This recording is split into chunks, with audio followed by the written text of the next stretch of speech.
The rope hung from the gallows like a grim promise as Faith Mitchell stared at it, the morning sun casting long shadows across Trinity, Texas. Her hands were bound behind her back, her honey blonde hair tangled from days in the dank jail cell, and tears streaked down her dirt-smudged face.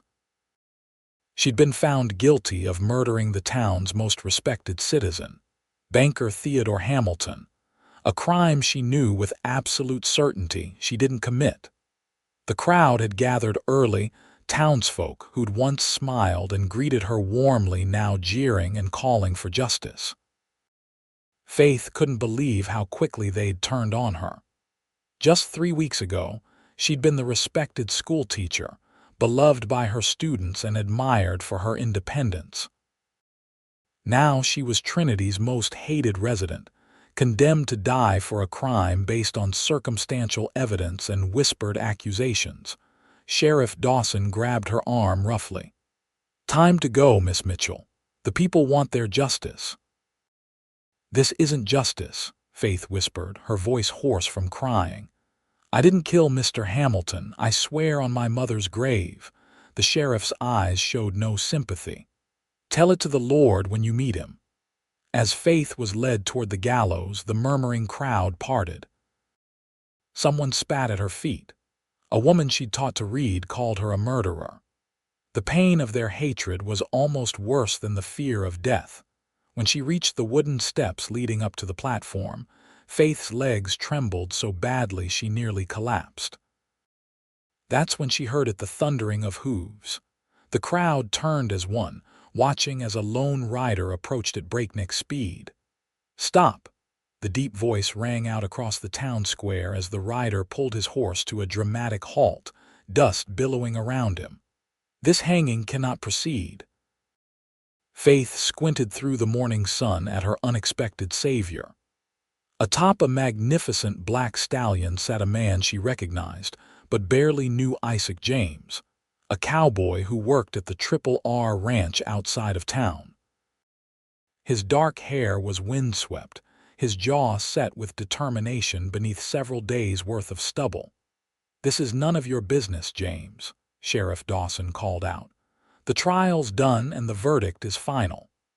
Isaac dismounted in one fluid motion, his spurs jingling as his boots hit the ground.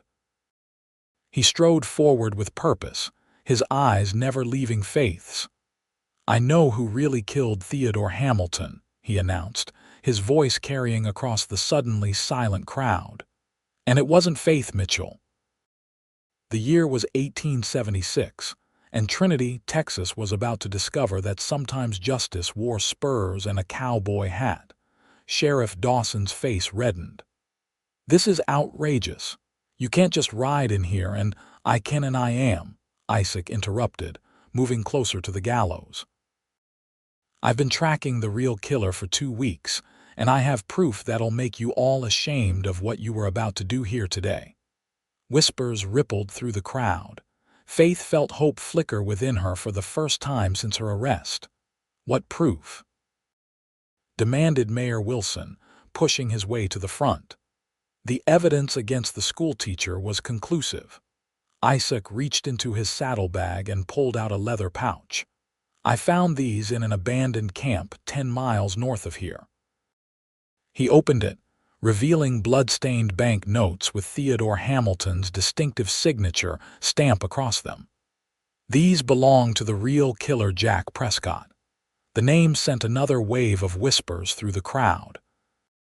Jack Prescott had worked as Hamilton's assistant at the bank for years before disappearing the day after the murder. "That doesn't prove anything," the sheriff said, but uncertainty had crept into his voice. "There's more," Isaac continued. "I tracked Prescott to Fort Worth. He was bragging in a saloon about how he'd framed some schoolmarm for his crime. Said the whole town was so eager to believe the worst about an unmarried woman with no family that they never questioned the evidence." His eyes found Faith's again. "I got his confession, all of it. Written and signed before witnesses." He pulled out a folded document and handed it to the mayor, who adjusted his spectacles to read it. "Where's Prescott now?" Someone from the crowd called out. "Being transported back here by Texas Rangers," Isaac replied. "They'll arrive tomorrow with him in custody." Mayor Wilson finished reading the confession, his face ashen. "This appears genuine." "Of course it's genuine," Isaac said, his voice rising with anger. "While you all were preparing to hang an innocent woman, I was doing what none of you bothered to do, finding the truth." Faith could barely breathe. The rope that had been placed around her neck suddenly loosened as the sheriff reluctantly removed it. Her legs gave way, and she would have fallen if Isaac hadn't leaped up the gallows steps to catch her. "I've got you," he murmured, his strong arms supporting her trembling form.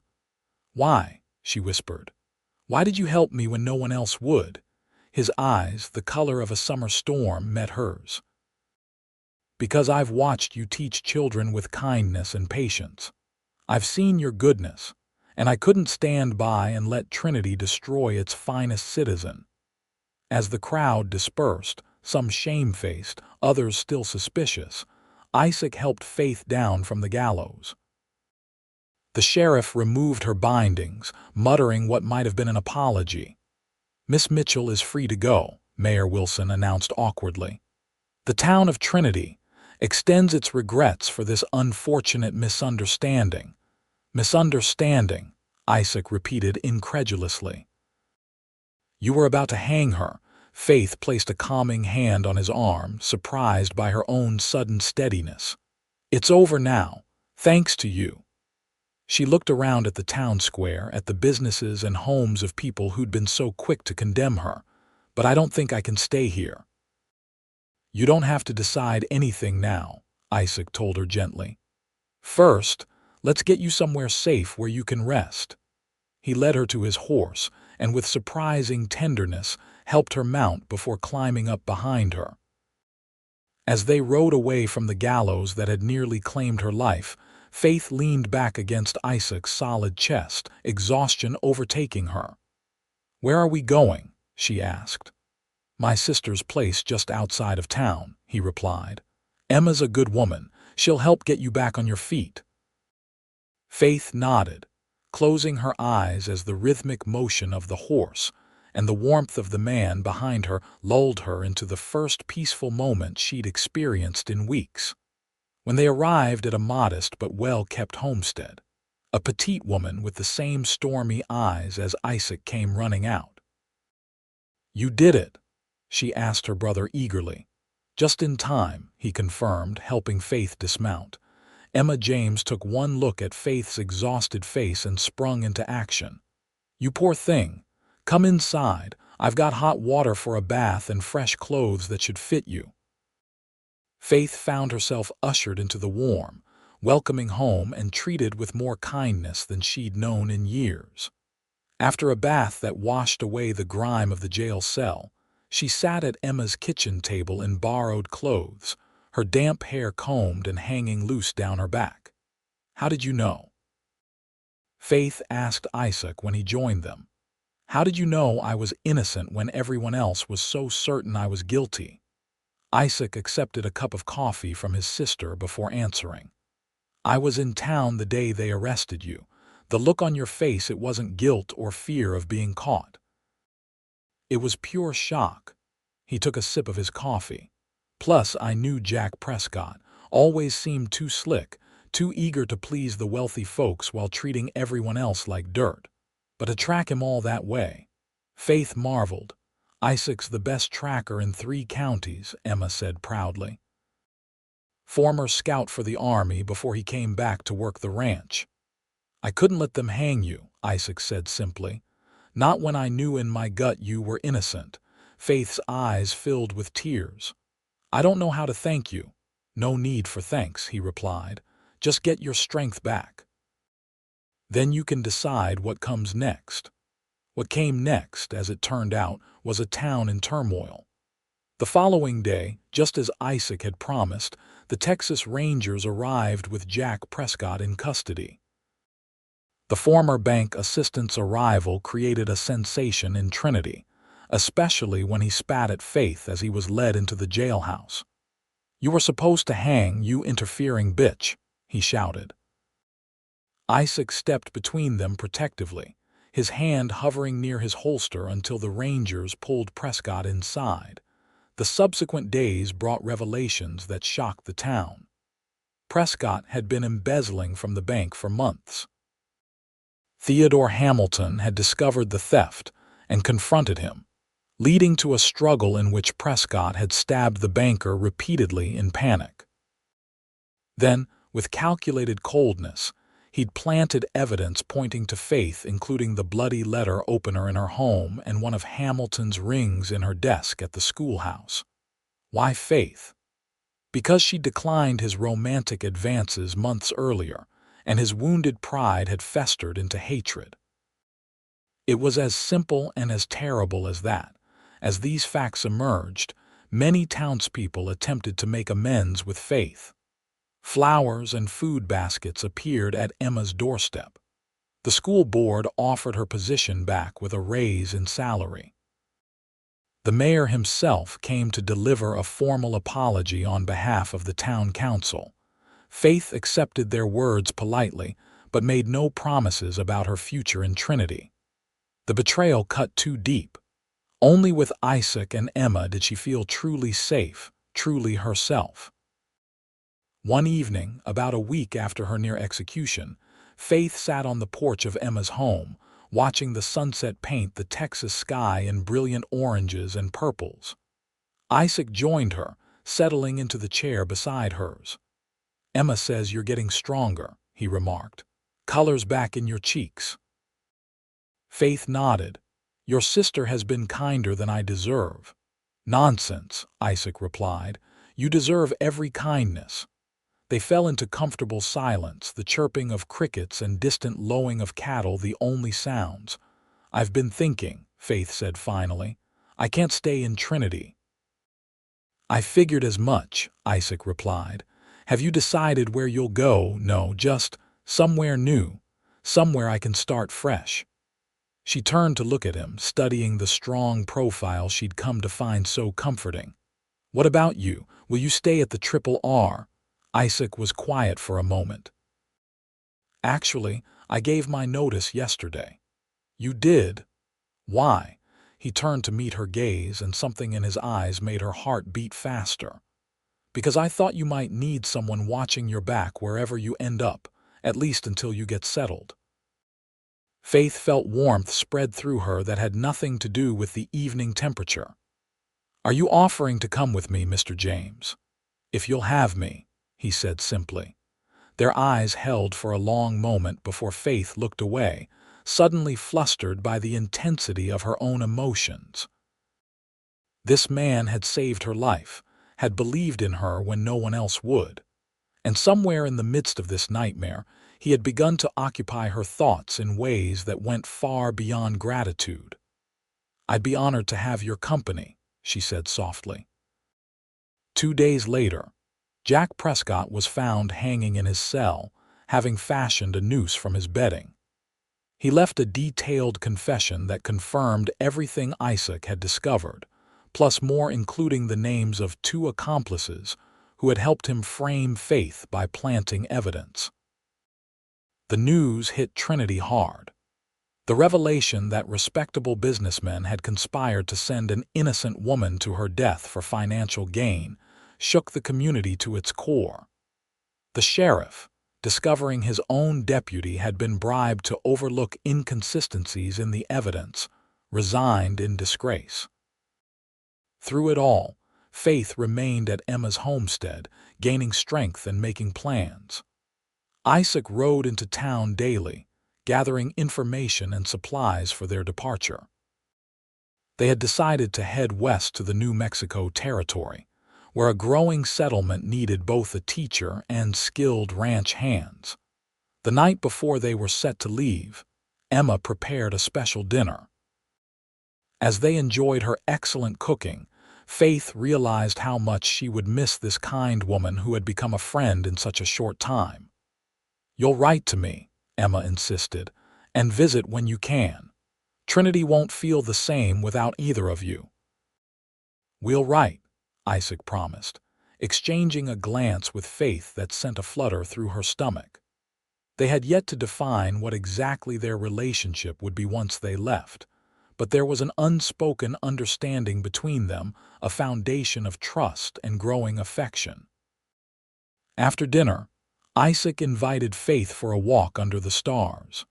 The night was clear and cool, the vast Texas sky ablaze with twinkling lights. "Are you afraid?" he asked as they strolled past the paddock where their horses rested for tomorrow's journey. Faith considered the question.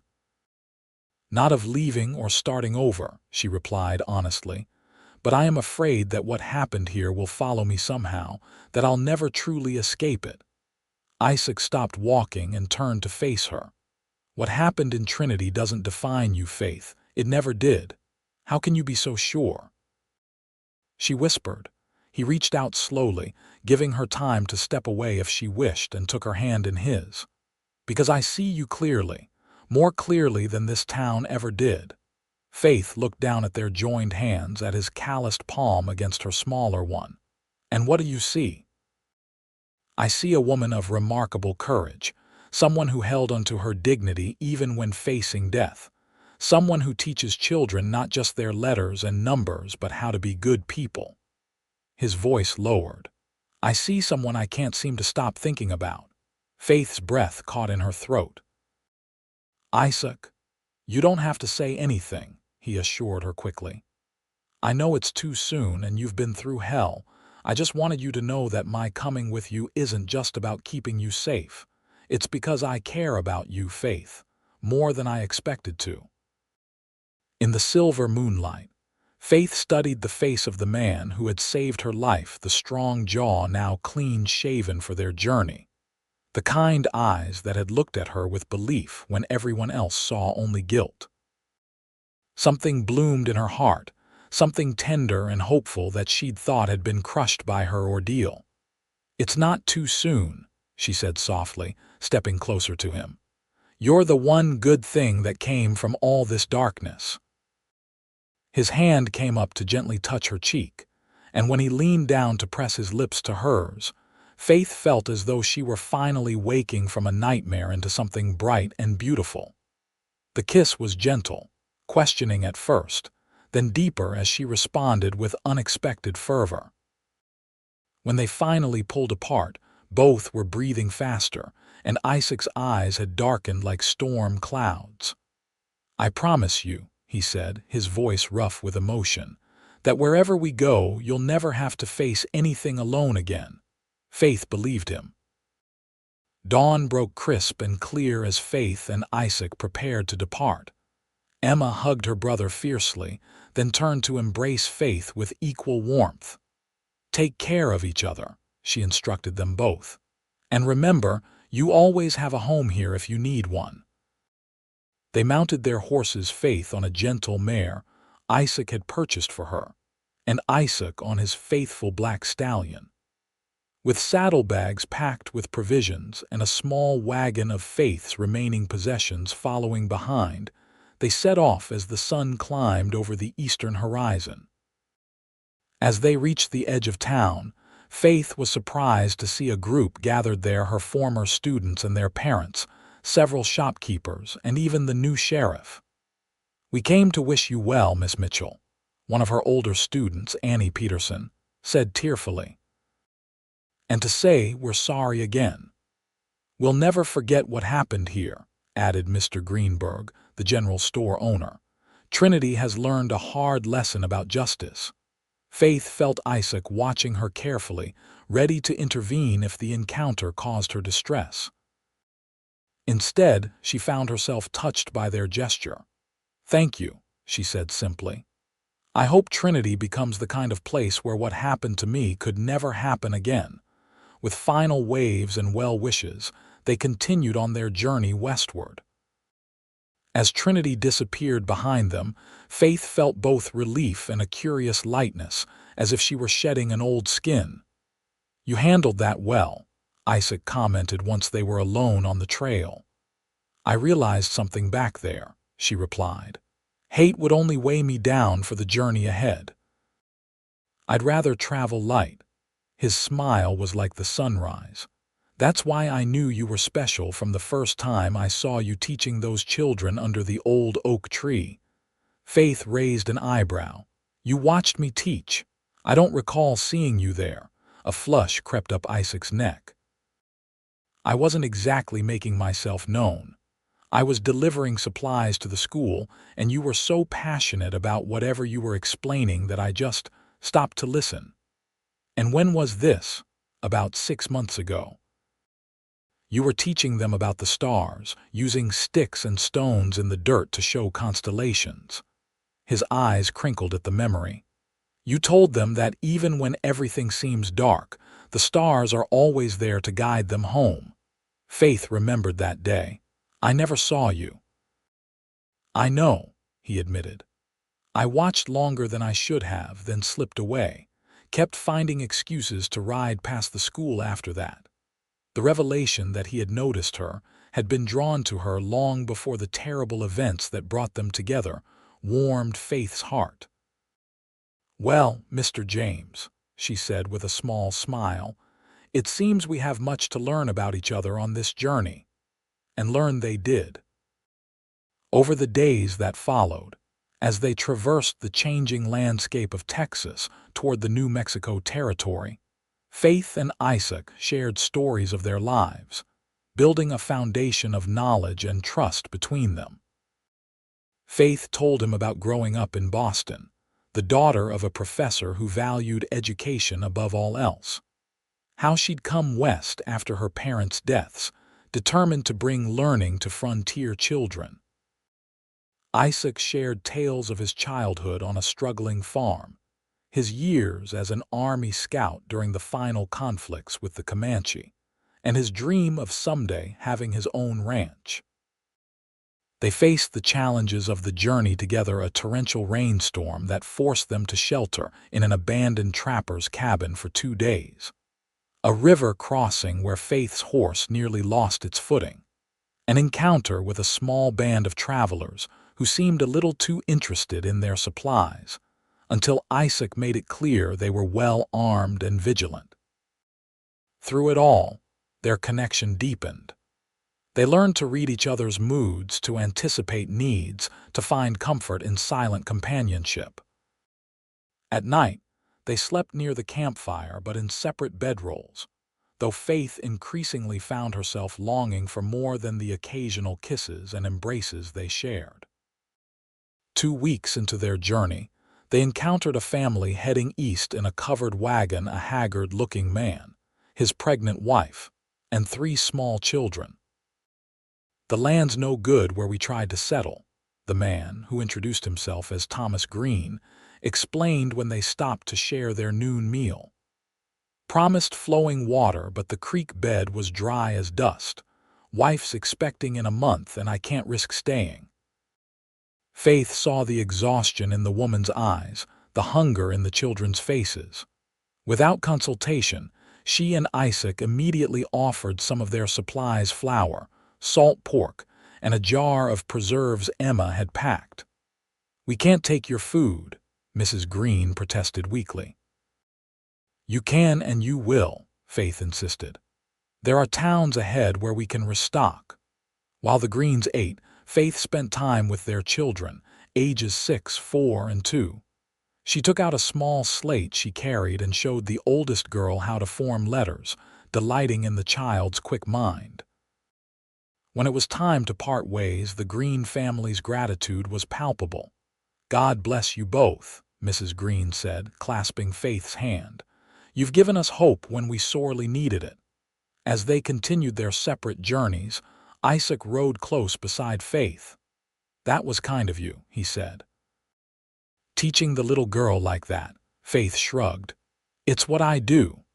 "It's who you are," he corrected. "And it's one of the many reasons I'm falling in love with you." The words, spoken so plainly in the vast openness of the trail, stole Faith's breath. She reined her horse to a stop, staring at him in wonder. "You don't have to say anything back," he continued, halting beside her. "I just wanted you to know." Faith found her voice. "I think I've been falling in love with you since you rode into Trinity and saved my life." The kiss they shared then, seated on their horses in the middle of the trail with the endless sky above them, felt like a promise, a commitment to whatever lay ahead, as long as they faced it together. That night, as they made camp in a sheltered grove of cottonwood trees, something had changed between them. The usual careful distance they maintained around the campfire had disappeared. They sat close together, Faith leaning against Isaac's solid chest as they watched the flames dance. "Isaac," she said softly, tilting her face up to his, "I don't want to sleep alone tonight." His eyes darkened with desire, but his voice remained gentle. "Are you sure? We don't have to rush anything." Faith reached up to touch his face, tracing the line of his jaw. "I've never been more certain of anything. Almost dying taught me not to waste precious time." When he kissed her, it was with a hunger that matched her own. They came together beneath the stars, learning each other's bodies with tenderness and growing passion. Faith had never known such complete surrender could feel like finding herself rather than losing control. In Isaac's arms, she was both protected and empowered, cherished and desired.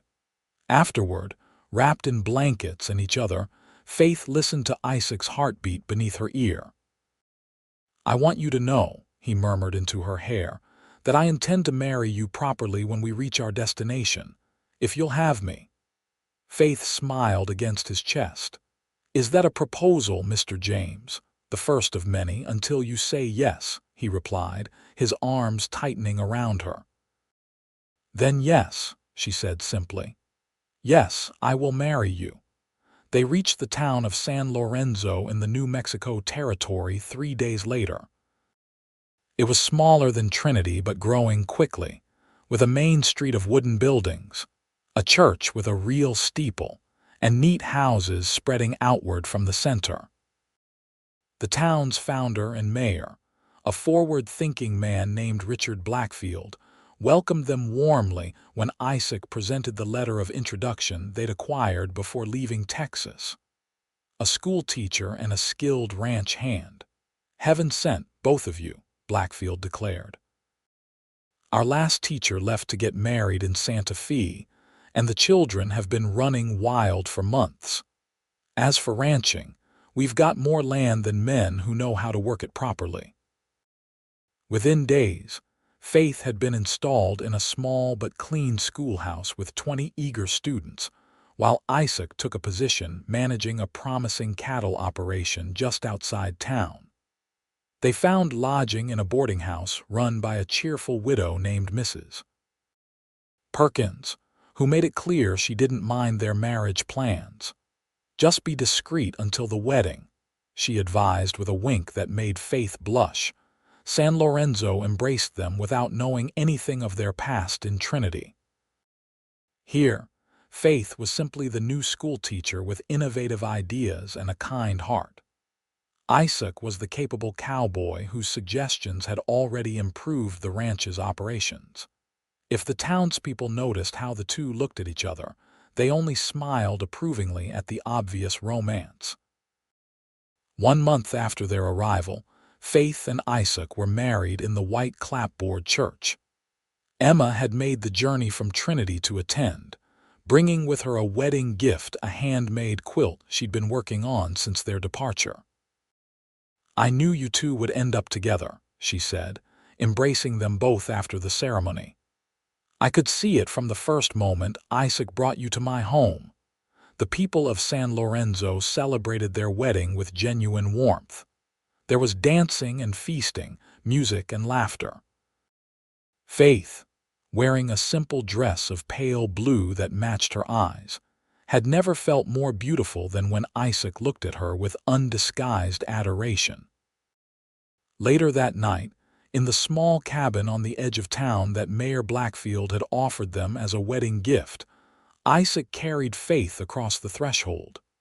"Welcome home, Mrs. James," he said, setting her gently on her feet. Faith looked around at the modest space that was now theirs, the stone fireplace, the sturdy table with 2 chairs, the bed with Emma's quilt spread across it. It was simple, but it was the first real home she'd had since leaving Boston. "It's perfect," she whispered, turning to wrap her arms around her husband's neck. Isaac's smile was tender as he brushed a strand of hair from her face.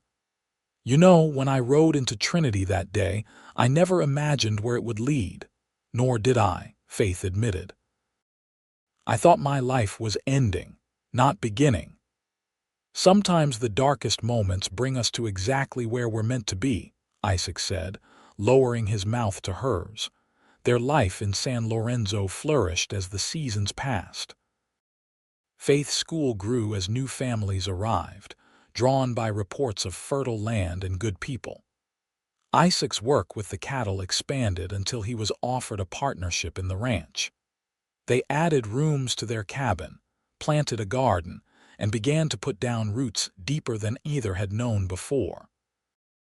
A little over a year after their wedding, Faith gave birth to their first child, a son they named Thomas, after Isaac's father. The boy had his father's dark hair and his mother's blue eyes, and from his earliest days showed a determination that made them both proud. "He's going to be headstrong," Isaac predicted as he watched his 3-month-old son waving tiny fists in the air. "Like his father," Faith teased, leaning against her husband's shoulder as they sat on the porch of their home, enjoying the evening coolness. "Like his mother," Isaac countered, pressing a kiss to her temple. "The woman who survived the gallows and never lost her compassion." Faith sobered slightly. "Do you think we'll ever tell him about what happened in Trinity?" Isaac considered this. "Someday when he's old enough to understand."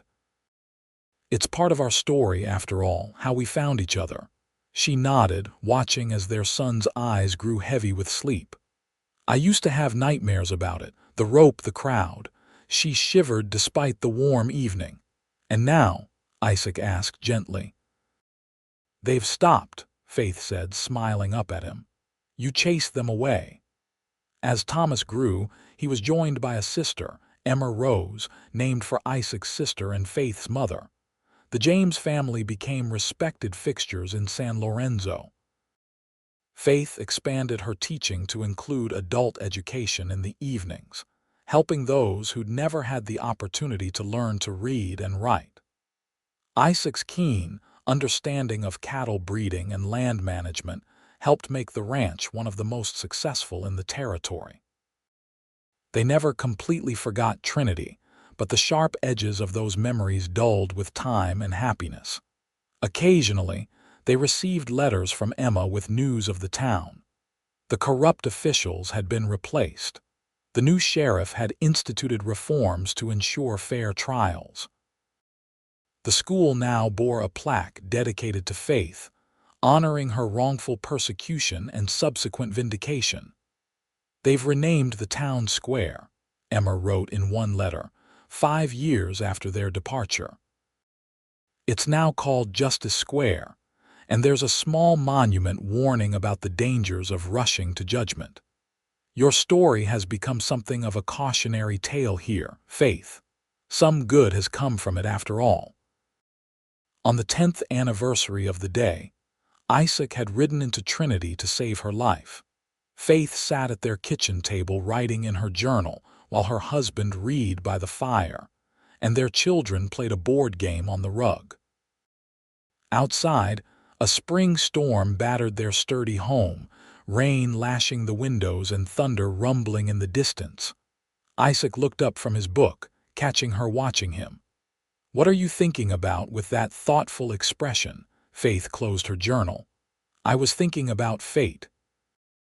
About how if Jack Prescott hadn't framed me for murder, if Trinity hadn't been so quick to condemn me, if you hadn't been brave enough to seek the truth, we might never have found each other." Isaac set his book aside and came to sit beside her, taking her hand in his. "I'd like to think we would have. Some people are meant to be together, no matter what path they take." Their children looked up from their game, sensing the moment of connection between their parents. "Tell us the story again," Thomas requested, his 10-year-old face eager. About how father saved mother from the hanging. 9-year-old Emma Rose nodded enthusiastically. Please, it's our favorite. Faith exchanged a glance with Isaac, both of them smiling at their children's fascination with their origin story. They had shared a carefully edited version as the children grew old enough to understand. Well, Isaac began, pulling Faith closer to his side. It all started when I saw the most beautiful, kind-hearted schoolteacher in Trinity, Texas, and couldn't get her out of my mind. As her husband's deep voice filled their home with the tale of their beginning, Faith felt a profound gratitude wash over her. The town had wanted her hanged for a crime she didn't commit, but the cowboy who knew the truth had given her so much more than just her life. He'd given her love, family, and a happiness deeper than she'd ever imagined possible. Outside, the storm continued, but within the walls of the James home, there was only warmth, love, and the unbreakable bonds of a family forged in the fire of adversity and tempered by years of joy. 3 years later, as San Lorenzo celebrated its 25th anniversary as a town, Faith stood beside Isaac watching their 3 children, Thomas, Emma Rose, and 7-year-old William, participate in the community pageant. Did you ever imagine this would be our life? She asked, leaning against her husband's solid frame as they observed Thomas portraying the town's founder in the historical reenactment. Isaac's arm tightened around her waist. Not specifically this, he admitted. But I knew from the moment I helped you down from that gallows that wherever we ended up, it would be together. Faith smiled, remembering how far they'd come from that terrible day. You know what today is, don't you? 13 years since I rode into Trinity, he replied without hesitation. I never forget. After the pageant, as they walked home with their tired but happy children, Thomas brought up a subject he'd been pondering lately. Father, would you teach me to track like you did when you found the real murderer? The 13-year-old asked. I've been thinking I might want to be a lawman someday. Faith felt Isaac's slight hesitation before he answered. I'll teach you the skills, son. But remember, true justice is about more than following tracks on the ground. It's about seeing people clearly as they really are, not as others say they are. Like you saw Mother, Emma Rose chimed in, skipping alongside them. Exactly, Isaac agreed, catching Faith's eye over their daughter's head. The most important thing I ever tracked was the truth.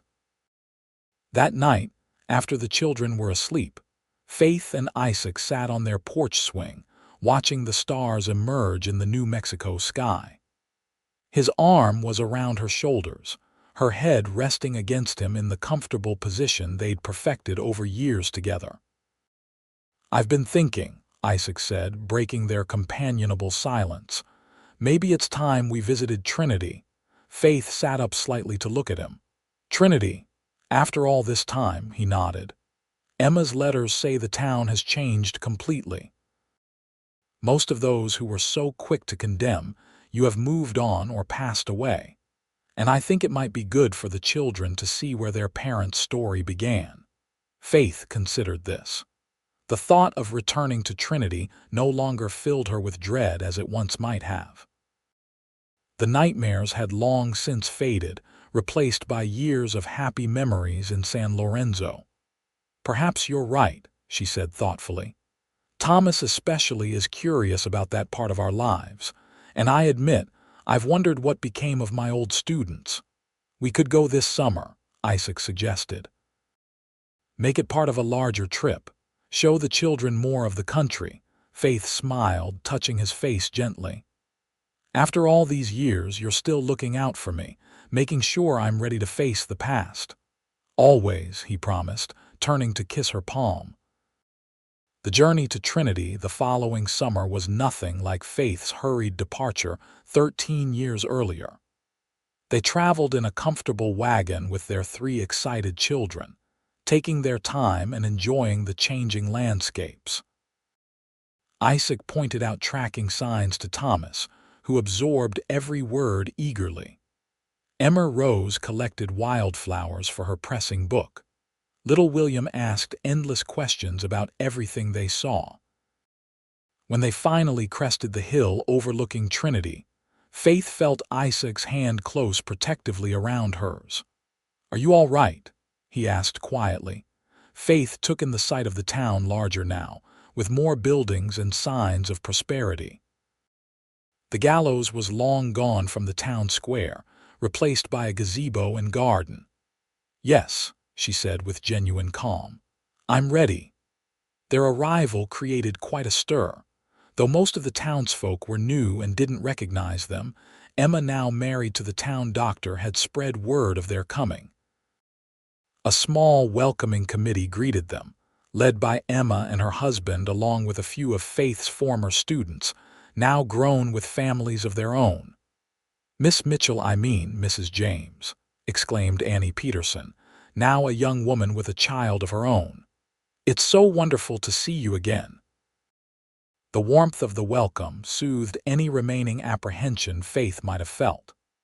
Their children, initially shy with these strangers who clearly meant so much to their parents, soon warmed up as they were treated like minor celebrities, the children of Trinity's most famous story. During their week-long stay, Faith and Isaac showed their children the significant places from their past: the schoolhouse where Faith had taught, now expanded to accommodate Trinity's growing population; the bank where Theodore Hamilton had been murdered, since rebuilt after a fire; Emma's homestead, now a proper ranch run by her husband's younger brother; and finally, Justice Square with its simple stone monument bearing the inscription, "In memory of those falsely accused, may Trinity always seek truth before judgment." As they stood before it, Thomas read the inscription aloud, his brow furrowed in thought. "Is this because of you, Mother?" he asked. Faith nodded. "Yes, the town learned a difficult lesson through what happened to me." "Were you scared?" Emma Rose wanted to know. "Very scared," Faith admitted, "but then your father came." She looked at Isaac with the same love that had sustained them through 13 years of marriage. "And then I wasn't alone anymore." William, ever practical despite his young age, looked up at Isaac. "Are you going to tell them the monument spelled judgment wrong? It's missing an E." Isaac laughed, ruffling his youngest son's hair. "No, son, that's actually the correct spelling in this case." On their final evening in Trinity, the town held a small gathering in their honor. The current mayor presented Faith and Isaac with a framed resolution, officially apologizing for the town's past actions and recognizing their contribution to Trinity's reformed approach to justice. As they mingled with the townspeople, many of whom knew their story only as local legend, Faith found herself near the refreshment table with Emma. "Are you glad you came back?" her sister-in-law asked. Faith looked around the room at Isaac, deep in conversation with several ranchers, at their children playing with local youngsters, at the genuine respect in the eyes of Trinity citizens. "Yes," she said with certainty. "It feels like closing a circle somehow.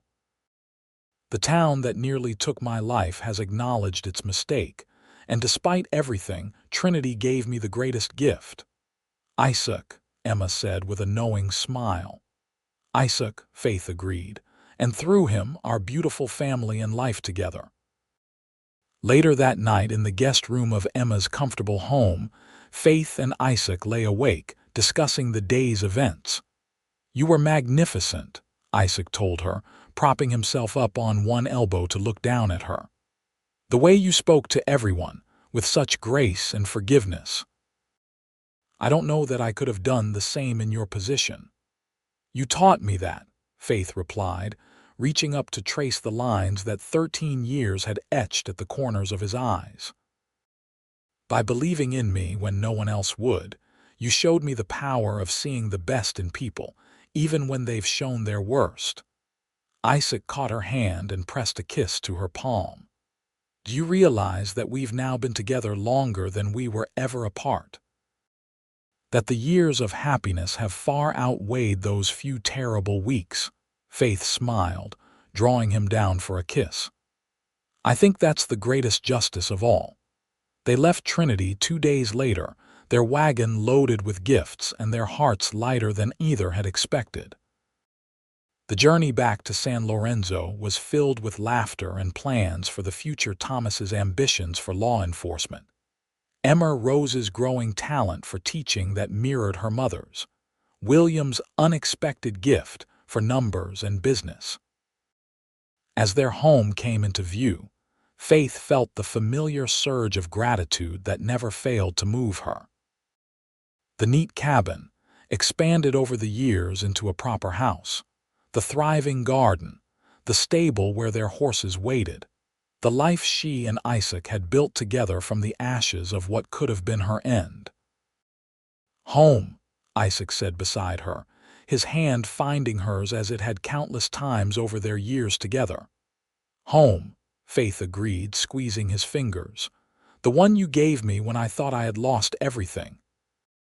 That night, after the children were asleep in their own beds, exhausted from travel and stories and homecoming excitement, Faith and Isaac stood on their porch beneath a sky brilliant with stars. "What are you thinking?" Isaac asked, noticing her contemplative expression. Faith turned to him, this man who had ridden into her darkest hour and brought light. "I was thinking about that day on the gallows, how certain I was that it was the end." She moved into his arms, as natural as breathing. "I never imagined it was actually the beginning." Isaac held her close, his heart beating steady against hers. "Every day since then has been a gift I've never taken for granted." "Nor I," Faith whispered. Above them, a shooting star blazed across the night sky, bright and fleeting, a reminder of how quickly life could change, how precious each moment was, and how love, once found, could transform even the darkest fate into a journey of light. In the years that followed, Faith and Isaac watched their children grow into adults they could be proud of. Thomas indeed became a lawman, known throughout the territory for his fairness and insight. Emma Rose took over the school when Faith eventually retired, bringing the same passion for education to a new generation. William's head for business led him to expand the family's ranching interests into one of the region's most successful operations. And through it all, Faith and Isaac remained each other's steadfast companions, their love deepening with each passing season. The story of how they met became family legend, told and retold at gatherings and celebrations, a testament to justice, persistence, and the transformative power of love. In their twilight years, sitting together on the porch of the home where they had raised their family, Faith often reflected on the strange and wonderful journey that had brought her to this place of contentment. "Do you ever wonder," she asked Isaac one evening as they watched the sunset paint the sky in brilliant hues, "what would have happened if you hadn't ridden into Trinity that day?" Isaac, his hair now silver but his eyes still as keen and loving as ever, took her hand in his, the gesture as familiar and necessary as breathing after nearly 40 years together. "No," he said simply, "because I couldn't have done anything else. Even before I knew I loved you, something in me recognized that you were essential to my life." Faith leaned against his shoulder, where she had found comfort for so many years. "The town wanted me hanged for a crime I didn't commit," she mused, echoing the words that had defined their beginning. Isaac completed the thought, his voice sure and strong despite his years. "And I knew who really did it. I always will." Faith smiled, understanding the deeper meaning in his words.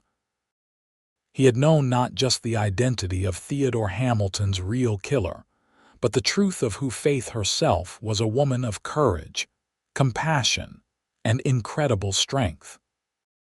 As darkness fell around them, they remained on their porch, surrounded by the legacy of the life they had built together, a life that had begun in the shadow of a gallows, but had blossomed into something beautiful beyond measure. It was, Faith reflected as Isaac's arm tightened around her, the truest form of justice after all.